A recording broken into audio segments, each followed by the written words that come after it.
Welcome back to my channel, Lay on Keys. If you're new to my channel, welcome and welcome. So, in this video, I will go over the concept of minor scales.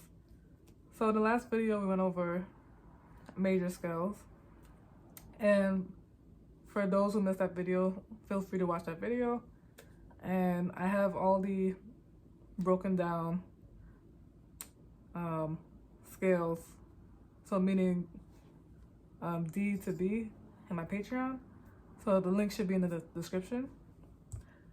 But yes, so one thing I forgot to mention in the last video, which may be obvious or not too obvious, but the reason why it's important to learn scales for each different key is because scales are basically the basis of songs. And what I mean is that they kind of determine which chords you play, how melodies are made, and things like that. So it may seem like it's a cumbersome thing to learn, but they're really important. And once you have these mastered, all the scales, whether it be major, minor, or even the other extra 20 or 30 more types of scales there are in the world, but just the main two, minor and major, it makes playing piano and just music in general more easy to understand. So with that being said, today we will go over the minor scale. So if you noticed with the major scale, and I'll just play the C major scale so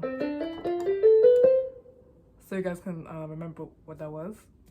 Notice how it sounds kind of happy, joyous. Now, minor scales, in comparison, sound almost, I would say sad, serious, urgent. Like for example, you have the C minor scale, which, you know, again starts with C, but listen to how it sounds. See? So that sounds kind of sad and ominous, right?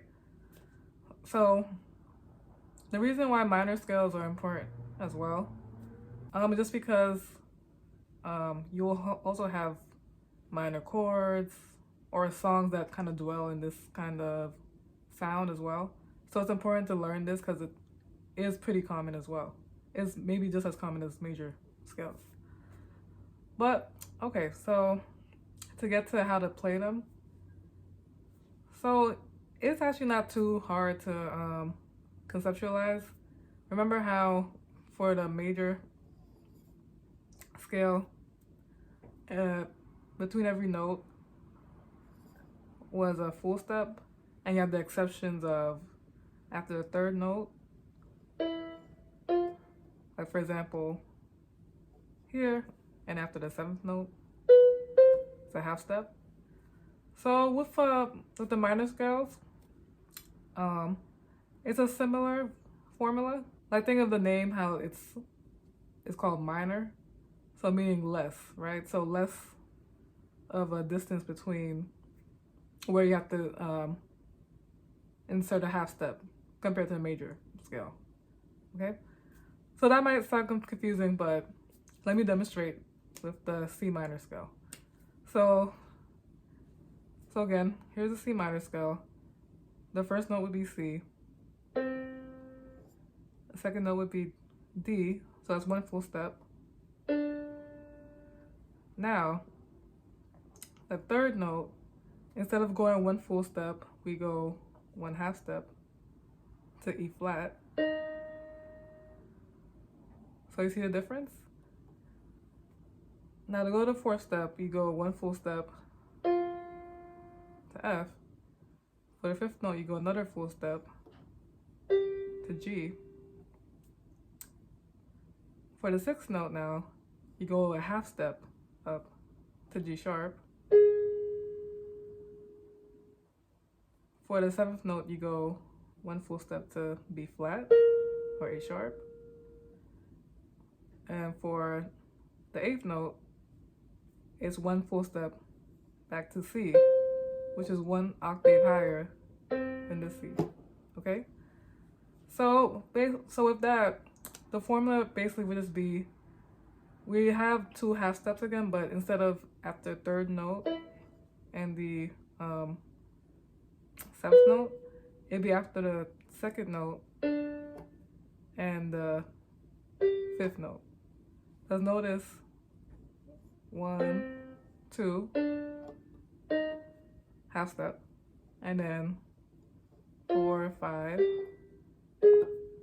half step. Okay?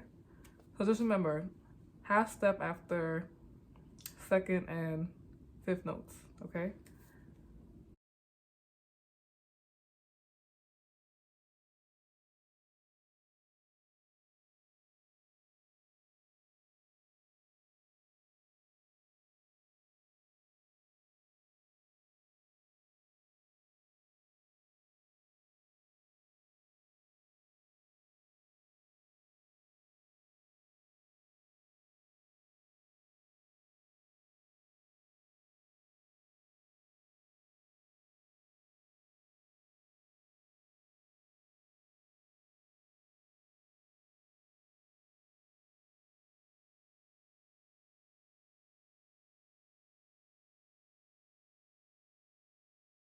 So now I'm going to demonstrate this another key, and we'll just go with C sharp minor. So again, the first note would be what the scale is named after, which is C sharp. So now we go one full step to the second note, which is D sharp. Now we go one half step to the third note, which is E. Now we go one full step to the fourth note, which is F sharp. Now we go one full step to the fifth note, which is G sharp or A flat.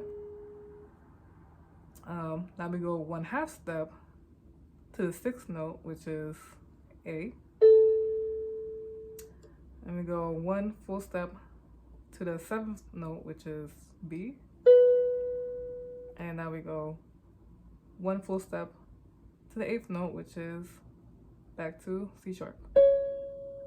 Okay, so, all right, so that's a minor scale. So now it's time for the quiz.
All right, so that is it for the quiz.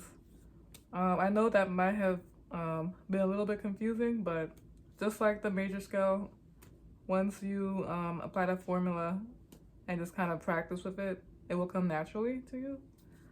And even in the next video, when I go over chords and things like that, it will start to make a little bit more sense. But feel free to rewatch this video, you know, as many times as you need to understand it. I will be breaking down the other 10 scales in my Patreon, just because it's overkill to do a breakdown of them in this video. So like I said, feel free to go to my link in the description box. But yeah, that's it for this video. So I hope you guys learned something and hope to see you next time. Bye.